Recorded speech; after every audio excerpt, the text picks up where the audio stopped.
Hello guys, तो स्वागत है आप सभी का फिर से एक नए वीडियो में। तो आ गए एक और नए वीडियो के साथ हम। तो चलिए आज के इस वीडियो में हम लोग देखेंगे कि माइस्क्वेल का जो नया वर्जन रिलीज हुआ है माइस्क्वेल 8.0.31 उसको कैसे डाउनलोड करेंगे, फिर देखेंगे उसका इंस्टॉलेशन प्रोसेस और लास्ट में हम लोग देखेंगे कि इसमें कैसे डाटाबेस को क्रिएट करते हैं। तो चलिए इस वीडियो को हम लोग शुरू करते हैं और आ जाते हैं अपने क्रोम ब्राउजर में। आपको जो भी ब्राउजर पसंद है उसको ओपन कर सकते हैं और यहाँ पर हम लोग सर्च करेंगे माइस्क्वेल डाउनलोड। जैसे इसको सर्च करेंगे बहुत सारा वेबसाइट ओपन हो जाएगा। तो यहाँ पे जो हमको सबसे पहला वेबसाइट दिख रहा है mysql.com, इस पर हम लोग आ जाएंगे तो क्लिक कर लेते हैं यहाँ पे। इसके बाद हम लोग क्या करेंगे, तो डाउनलोड मेनू आपको ऊपर में शो हो रहा होगा, तो इस पर हम लोग को क्लिक करना है, क्लिक कर लेते हैं। जैसे इस पे क्लिक करेंगे स्क्रॉल डाउन करके हमको सबसे नीचे आ जाना है। सबसे नीचे में हम लोग को यहाँ पे शो होगा mysql कम्युनिटी GPL डाउनलोड, तो आपको यहाँ पे क्लिक करना है। तो चलिए हम भी यहाँ पे क्लिक कर लेते हैं। जैसे हम उस पर क्लिक करेंगे तो इस तरह से पेज ओपन हो जाएगा और यहाँ पे हम जो भी माइस्क्वेल का प्रोडक्ट डाउनलोड करना चाहते हैं यहाँ से डायरेक्टली डाउनलोड कर सकते हैं। तो माइस्क्वेल को हम विंडोज 11 में अभी डाउनलोड करने के लिए बता रहे हैं, तो माइस्क्वेल इंस्टॉलर फॉर विंडोज पे क्लिक करके इसको डाउनलोड कर सकते हैं। आप विंडोज का कोई भी वर्जन आप यूज कर रहे हैं यहाँ से उसको आप डाउनलोड कर सकते हैं। तो इस पर हम लोग क्लिक कर लेंगे। जैसे इस पर क्लिक करेंगे तो ये पेज ओपन हो जाएगा। अब यहाँ से हमको सिलेक्ट करना है कि कौन सा हम डाउनलोड करें। तो यहाँ पे तो शो हो रहा है कि हम 32 बिट के लिए, लेकिन आपका अगर 64 बिट भी है तो उससे कोई दिक्कत नहीं है, आप डायरेक्टली इसको डाउनलोड करके यूज़ कर सकते हैं। तो हम सजेस्ट करेंगे कि नीचे वाले को आप डाउनलोड कीजिए, अगर ऊपर वाला आप डाउनलोड कीजिएगा जो 5.5 MB का है। इसके लिए आपको इंटरनेट कनेक्शन का ज़रूरत है, आप इंटरनेट कनेक्शन रखिएगा तो उसके बाद ही इसको इंस्टॉल कर पाइएगा। तो वहाँ पे भी ये सारे फाइल को डाउनलोड करेगा तो आपका डाटा वहाँ भी खत्म हो जाएगा। इसलिए हम लोग क्या करते हैं कि एक साथ पहले इसको डाउनलोड कर लेते हैं। तो डाउनलोड बटन पे क्लिक कर देंगे। तो जैसे डाउनलोड बटन पे क्लिक करेंगे ये पेज ओपन हो जाएगा। तो यहाँ पे हमको साइन इन करने की ज़रूरत नहीं है, तो इसलिए हम क्या करेंगे, no thanks, just start my download पे क्लिक कर देंगे और मेरा डाउनलोड स्टार्ट हो जाएगा। देख सकते हैं कि मेरा डाउनलोड स्टार्ट हो गया। तो पहले इसको डाउनलोड कर लिए थे तो इसलिए हम इसको कैंसिल कर देते हैं। आप लोग इसको पूरा डाउनलोड होने दीजिए और चलते हैं अपने डाउनलोड फोल्डर में और देखते हैं इसका इंस्टॉलेशन प्रोसेस। तो ये रहा मेरा डाउनलोड फोल्डर और ये मेरा डाउनलोडेड फाइल। जैसे ही आपका डाउनलोड कंप्लीट हो जाएगा तो इस तरह से सेटअप फाइल आपके भी डाउनलोड फोल्डर में शो होने लगेगा। तो क्या कीजिए, इसको डबल क्लिक करके रन कर लीजिए। तो चलिए हम डबल क्लिक करके इसको रन कर लेते हैं और जो भी परमिशन मांगेगा उसको अलाउ कर दीजिए। जैसे आप इसको रन कीजिएगा सबसे पहले आपके सामने में इस तरह से एक विंडो ओपन हो जाएगी। तो यहाँ पे अगर आप सिर्फ सर्वर को इंस्टॉल करना चाहते हैं तो सर्वर को सिलेक्ट करके नेक्स्ट पे क्लिक कर सकते हैं, या अगर सिर्फ क्लाइंट को इंस्टॉल करना चाहते हैं तो क्लाइंट को सिलेक्ट करके आप नेक्स्ट पे क्लिक कर सकते हैं। या फिर आप चाहते हैं कि पूरा सारा प्रोडक्ट को आप डाउनलोड करें, जैसे कि MySQL server, MySQL shell, MySQL router, MySQL workbench, MySQL connector, जो भी हो, आप अगर चाहते हैं कि पूरा ओवरऑल डाउनलोड करना तो सिंपल फुल पे सिलेक्ट करके नेक्स्ट पे क्लिक करके डाउनलोड कर सकते हैं। या इस वीडियो में हम लोग बात करने वाले हैं कि माइस्क्वेल क्लाइंट सर्वर या फिर वर्कबेंच को कैसे ओपन करेंगे या इंस्टॉल करेंगे, या फिर अदर किसी को अगर कस्टम इंस्टॉल करना चाहते हैं तो कस्टम पे सिलेक्ट करेंगे और नेक्स्ट पे क्लिक करेंगे। तो यहाँ पे हम लोग कस्टम इंस्टॉल करेंगे, पूरा इंस्टॉल नहीं करेंगे, सारे प्रोडक्ट का हमको ज़रूरत नहीं है अभी, तो हम फुल पे सिलेक्ट नहीं कर रहे हैं। तो कस्टम पे सिलेक्ट कर लेंगे और नेक्स्ट पे क्लिक कर देंगे। देन यहाँ से हम सिलेक्ट कर सकते हैं कि हमको क्या क्या चीज़ का ज़रूरत है, हम क्या क्या इंस्टॉल करना चाहते हैं। तो माइस्क्वेल सर्वर हमको सबसे पहले ज़रूरत है, तो उसको हम लोग यहाँ से ले लेंगे। तो माइस्क्वेल सर्वर ले लेंगे, यहाँ से माइस्क्वेल सर्वर को सिलेक्ट करेंगे। तो 8.0.31 है तो उसको सिलेक्ट करके एरो पे क्लिक करके हम इस सेट कर लेंगे। इधर करने के बाद हम लोग क्या करेंगे, स्क्रॉल डाउन करेंगे तो यहाँ पे माइस्क्वेल का जो भी वर्जन है सब यहाँ वर्जन हमको शो होगा। तो हमें लेटेस्ट वर्जन 8.0.31 है, तो इसको हम लोग सिलेक्ट कर लिए। देन इसके बाद एरो क्लिक करके इधर कर लेंगे। हम लोग जो भी इंस्टॉल करना होगा इधर करते जाएंगे हम लोग। तो सारा वर्जन यहाँ पे हमको शो हो रहा है। उसके बाद क्या करेंगे, एप्लीकेशन वाले को हम लोग खोल लेंगे। जैसे एप्लीकेशन वाले खोलेंगे तो यहाँ पे हम लोग यहाँ देख सकते हैं कि माइस्क्वेल वर्कबेंच, राउटर, सेल, जो भी आपको इंस्टॉल करना है यहाँ से ले सकते हैं। तो माइस्क्वेल वर्कबेंच हमको करना है तो माइस्क्वेल वर्कबेंच वाले को खोलेंगे और पहले वाले को सिलेक्ट करके हम इधर कर लेंगे। तो अभी हम लोग माइस्क्वेल सर्वर और वर्कबेंच को इंस्टॉल करेंगे। अगर आपको कोई सी और का ज़रूरत है तो यहाँ से आप सिलेक्ट कर सकते हैं, सिंपल एरो पे क्लिक करके सिलेक्ट कर लीजिए। तो यहाँ सिलेक्ट कर लिए हम लोग, उसके बाद नेक्स्ट बटन पे क्लिक कर लेंगे। तो यहाँ रेडी है मेरा इंस्टॉल होने के लिए। तो इसके बाद हम लोग क्या करेंगे, एग्जीक्यूट बटन पे क्लिक कर लेंगे और वेट कर लेते हैं जब तक कि मेरा ये इंस्टॉलेशन कंप्लीट नहीं हो जाता है।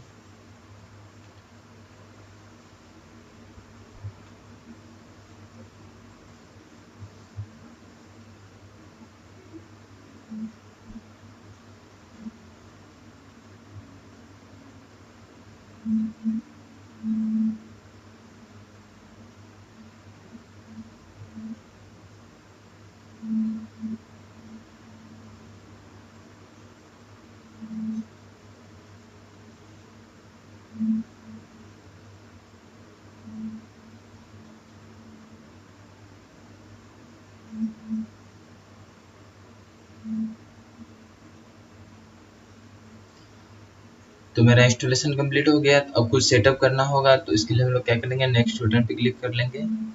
तो सबसे पहले MySQL सर्वर का सेटअप करना होगा, तो रेडी फॉर कॉन्फ़िगरेशन आ रहा है, तो मेरा नेक्स्ट पे क्लिक कर लेंगे हम। और यहाँ जो बाय डिफ़ॉल्ट है वो रहने देंगे, जैसे TCP/IP मॉडल का यूज़ करेगा, पोर्ट नंबर इसका 3306 है, तो बाय डिफ़ॉल्ट है, बाय डिफ़ॉल्ट इसी को यूज़ करता है, तो हम रहने देते हैं। चाहे तो आप चेंज भी कर सकते हैं, लेकिन हम लोग यहाँ पे चेंज नहीं करेंगे, सिंपल नेक्स्ट बटन पे क्लिक करके आ जाएंगे। देन यहाँ भी जो भी है बाय डिफ़ॉल्ट उसको रहने देंगे, नेक्स्ट पे क्लिक कर लेंगे। अब यहाँ से हम लोग को MySQL का जो रूट पासवर्ड है, पासवर्ड यहाँ पे सेट करना होगा, तो कुछ भी आप पासवर्ड सेट कर लीजिए। यहाँ पे जो आपको अच्छा लगे वो पासवर्ड यहाँ पे सेट कर सकते हैं। सेम पासवर्ड नीचे में भी रिपीट कर दीजिए। पासवर्ड हम लोग सेट कर लिए। अब अगर चाहे तो नया यूजर भी ऐड कर सकते हैं। ऐड यूजर क्लिक करके आप अगर एक्स्ट्रा यूजर ऐड करने का मन है तो आप यहाँ से कर सकते हैं, या नहीं तो सिंपल नेक्स्ट पे क्लिक कर दीजिए। और यूजर जो बाय डिफ़ॉल्ट इसका रूट है, तो उसी को हम लोग यूजर रहने देते हैं, एक्स्ट्रा यूजर ऐड नहीं कर रहे हैं। नेक्स्ट बटन पे क्लिक कर देंगे। देन जो भी है उसको रहने देंगे, फिर से नेक्स्ट बटन पे क्लिक कर देंगे। उसके बाद फिर से हम लोग नेक्स्ट पे क्लिक करेंगे और उसके बाद एग्जीक्यूट कर देंगे। जो भी कॉन्फ़िगरेशन हम किया वो अप्लाई मेरा हो जाएगा यहाँ से। तो वेट कर लेते हैं जब तक कि मेरा ये कंप्लीट नहीं हो जाता।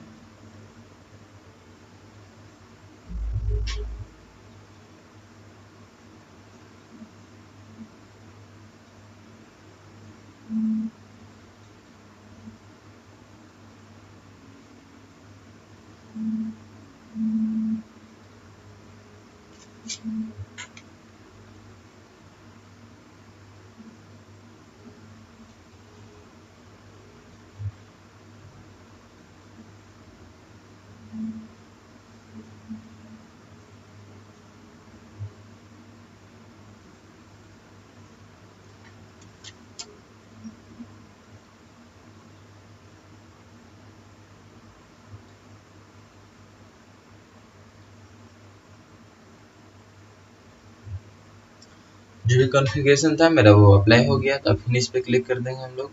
देन उसके बाद कंप्लीट हो गया मेरा। देखिए कॉन्फ़िगरेशन कंप्लीट का भी ऑप्शन आ रहा है, यहाँ पे शो भी हो रहा है मेरा, तो उसके बाद नेक्स्ट पे क्लिक कर देंगे।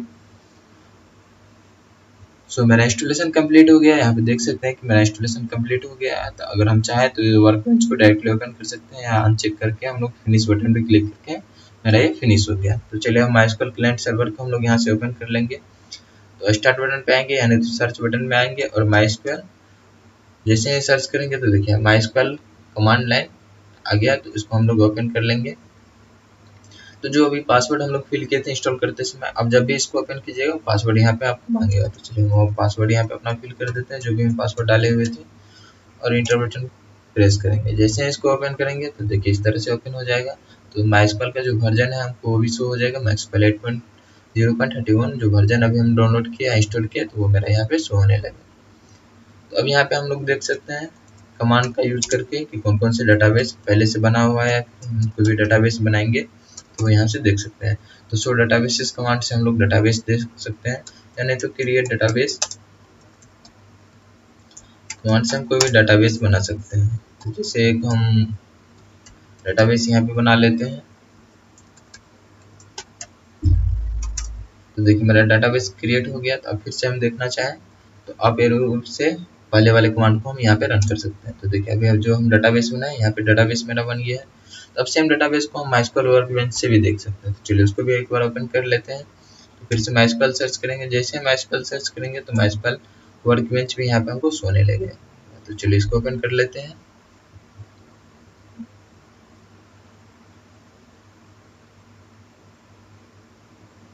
तो जैसे ही MySQL वर्कबेंच को ओपन कीजिएगा इस तरह से आपके सामने में इंटरफेस ओपन हो जाएगा। तो रूट वाले को हम लोग क्लिक कर लेंगे।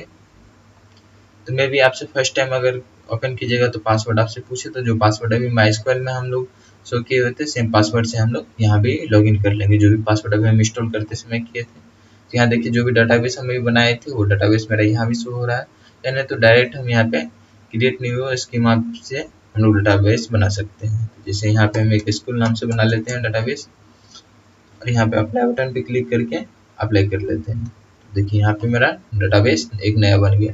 अब हम चाहे तो इसको क्लाइंट सर्वर में भी देख सकते हैं।